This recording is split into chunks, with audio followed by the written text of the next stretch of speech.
What truly happened in those haunting final hours before the flames consumed everything? Whispers speak of a sight so disturbing. Even those closest to him could not bear to look twice. Tonight, Red Carpet Revealed takes you behind the sealed doors, where truth and terror are intertwined. Nothing you thought you knew about Menglong's last moments will ever feel the same again. The room was still when they found him. Curtains drawn. Faint scent of sandalwood drifting through the air as though the wind itself had stopped to mourn. Outside, the rain fell in a thin silver veil over the city, but inside, time had already ended. No camera flash. No sound. Only a quiet so deep it pressed against the skin like grief itself. What did they see before the fire took him? That question would echo in the weeks to come, through chatrooms, through headlines, through the haunted eyes of those who had once called him a friend. But on that morning, there were only the walls, the body, and the unbearable truth that Menglong, the man millions adored, was gone. For years, Menglong had been the embodiment of grace. His smile could light up a stage, his voice could calm the storm of 1,000 restless hearts. To his fans, he was more than a celebrity, he was a promise. Promise that purity could survive in an industry built on illusions. But fame is a fragile thing. It glows brightest just before it burns. He had once said in an interview, half smiling, "When the lights go out, I wonder if I'll still recognize myself." No one paid attention back then. It sounded poetic, even endearing. But now those words ring like prophecy. Red Carpet Revealed began its investigation in the days after the cremation. When the first whispers emerged online, rumors that his final state had been unrecognizable. That something had gone terribly wrong before the fire ever touched him. Most dismissed it as grief-driven hysteria. But the deeper we dug, the stranger the story became. Menglong's last months were a blur of contradictions. Officially, he had been resting due to exhaustion from back-to-back projects. Privately, sources close to him described a man spiraling, cutting off contact, canceling meetings, and avoiding his own reflection. Wasn't himself anymore. One assistant confided, her voice trembling. Sometimes he'd sit for hours, staring at nothing, whispering like he was talking to someone who wasn't there. By late autumn, the transformation was undeniable. Paparazzi photos showed him gaunt, hollow-eyed, a ghost wearing his own face. Fans flooded comment sections with concern. He looks sick. Why isn't anyone helping him? This isn't the Menglong we know. Then, as if in response to their fears, he vanished. Sightings. No posts. Just silence. The kind that swallows everything. When the news broke weeks later that he had passed peacefully at home, it felt like a cruel joke. Peaceful? Those who had seen the scene would never call it that. One emergency responder, who later spoke under anonymity, said, "There was something wrong with the body, not just physically. It felt wrong. The air was heavy. Like it didn't want us there." But the official story was airtight. Natural causes, no foul play. A private cremation. End of story. Or so they thought. Behind the official curtain, inconsistencies began to leak. The time of death was uncertain. The report was unsigned. Witness statements vanished. And the biggest red flag, the cremation was rushed. Scheduled mere hours after confirmation of death. "It's unusual," said a retired mortuary director we interviewed. Families wait. But this, it was like someone couldn't wait to erase something. Erase what, exactly? Carpet Revealed spoke with several people who were present in the funeral home before the cremation began.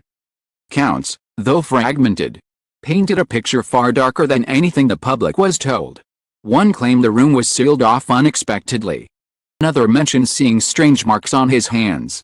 A third, her voice barely audible over the phone, simply said, "It didn't look like him anymore." Still, we needed more. The truth wasn't in the official files, it was in the silence between them. In the weeks before his death, Menglong's neighbors had reported hearing strange sounds late at night, muffled crying. Sometimes music played on repeat until dawn. It was always the same song, one recalled. Something about light and memory. Then one night, it stopped. That same night, surveillance footage from the apartment corridor was mysteriously corrupted. Only 2 minutes of usable video remained, showing a figure in a white hoodie leaving the door at 3:14 a.m. The timestamp glitched. The frame froze. When it resumed, the figure was gone. By the time the paramedics arrived at 7 a.m., body was already cold. No signs of struggle. No broken furniture, no note. Just a quiet room and a phone with 20 missed calls. Learned of his death 12 hours later through a simple statement from his agency. It is with great sadness that we announce the passing of our beloved artist, Menglong. Please respect the family's privacy during this difficult time. Fans didn't want privacy, they wanted answers. Social media erupted. Hashtags trended, justice for you. Happened to Menglong. Too soon to burn. Within hours, the agency's accounts were flooded with accusations of cover-up. Events disappeared as quickly as they appeared. Entire threads vanished overnight. When Red Carpet revealed requested access to the official autopsy, we were told there wasn't one explanation at the family's request. Even that detail seemed uncertain. No one could confirm who exactly had authorized it. Insider whispered. The family didn't want the cremation so soon. Someone else pushed it through. Someone. The deeper we went, the clearer it became that this wasn't a story about death, it was about control. About who decides what the world is allowed to see when a star falls from the sky. A week after the funeral, a leak surfaced, a short clip allegedly recorded by a worker inside the crematorium. It showed a stretcher being wheeled into a dim room. L-shaped beneath a sheet. A sudden pause. As if the person filming couldn't breathe. Nothing. The video cut off. Those who saw it described it as disturbing. Not because of what it showed. Because of what it didn't. One viewer wrote. Movement under the cloth. The post was deleted within an hour. History has a breaking point, the moment when whispers become screams. That moment came when an unnamed witness came forward, claiming to have seen the body before the cremation. Count would change everything. In Red Carpet Revealed exposes the full testimony of that witness and the images they described, details so harrowing that even the officials present refused to speak. What happened in those final hours before the fire? What was the dark truth they tried to burn away? The answers lie in the flames, and in the silence that followed. Dawn that followed was unnaturally still. Even the birds seemed to forget how to sing. Outside the crematorium, a low fog coiled around the gate like breath that refused to fade. Fans gathered in silence, touching flowers, letters, and photos as if holding on to pieces of something already half erased. There was no music, no sound of mourning, only the distant hum of machinery, and the faint crackle of a fire that would soon turn everything to ash. Inside, time bent. The air was thick with incense, heavy enough to sting the eyes. A worker moved quickly, making eye contact. The body was already prepared, in pristine white linen that looked too thin to conceal what lay beneath. When the attendant lifted the corner of the shroud for identification, someone gasped. It didn't look like him, whispered one of the witnesses we later spoke to. Her name will remain hidden for safety. I thought maybe they had brought a wrong person. She paused, trembling. And I saw the mole under his jaw. That was Menglong. Only, it wasn't the face I remembered. According to her testimony, features were distorted, not by decomposition. Something she couldn't describe. The skin had taken on a tone that seemed to shimmer between bruised gray and waxen white. His fingers, she said, looked as though they had been clenched in fear. You could see tension still trapped inside him, she murmured. Like he died holding on to something he couldn't let go. Red Carpet Revealed attempted to verify this account with official mortuary staff. We were told there was no record of such irregularities. Yet one employee, who agreed to speak only in shadow, confirmed what others would later repeat.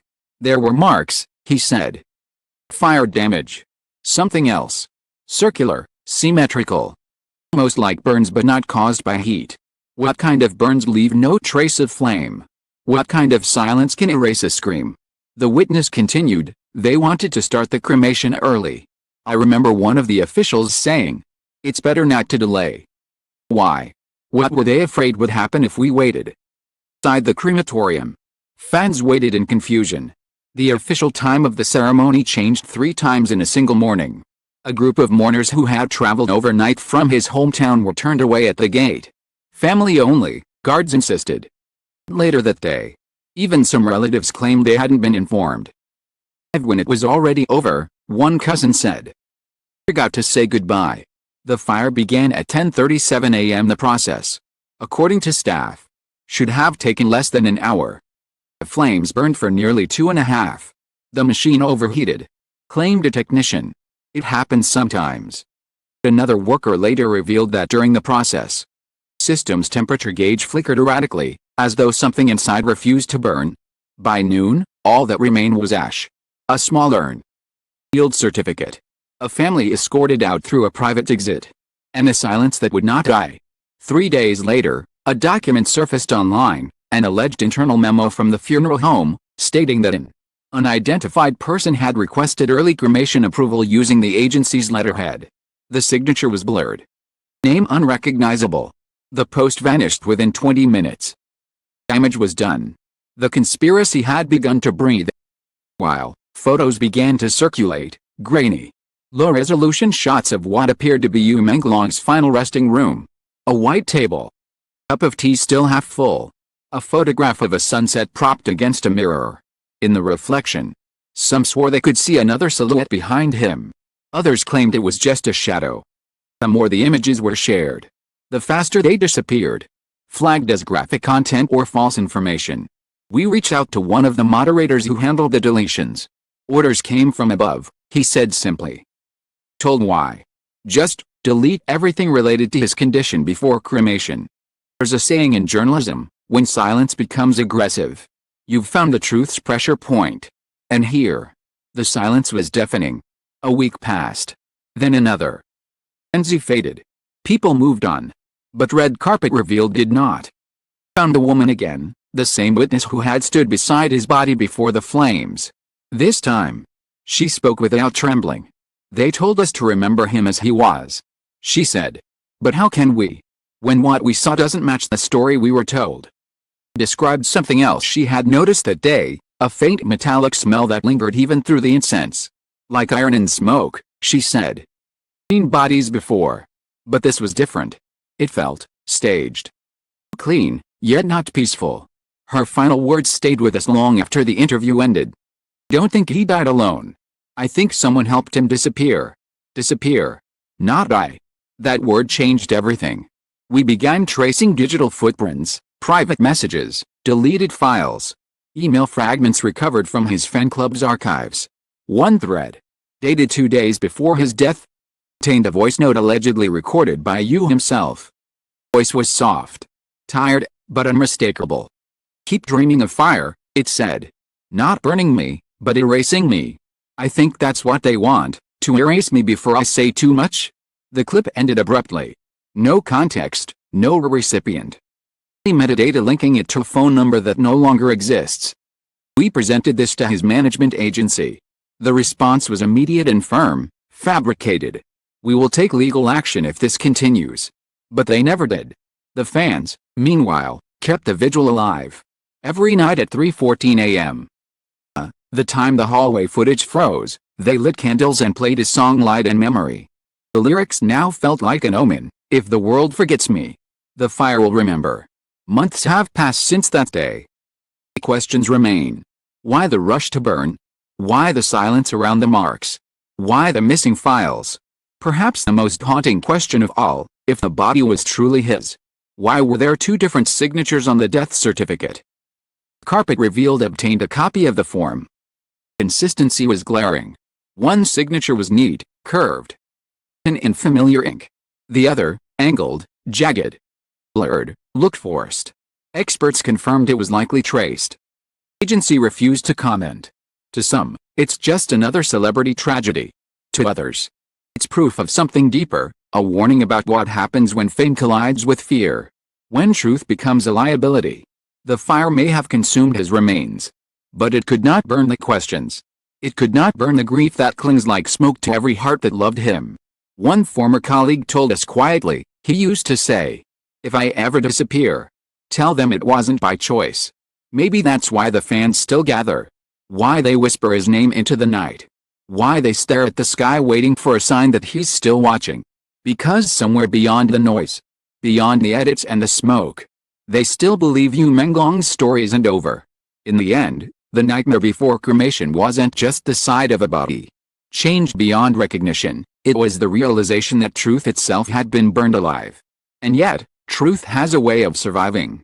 It lingers in whispers, in ashes, in the haunted eyes of those who remember. Red carpet revealed. We have one final message for him. You may have vanished from the light, you Menglong. But even fire cannot consume what refuses to die. Worlds are the flames. We saw what came before them. We will never forget.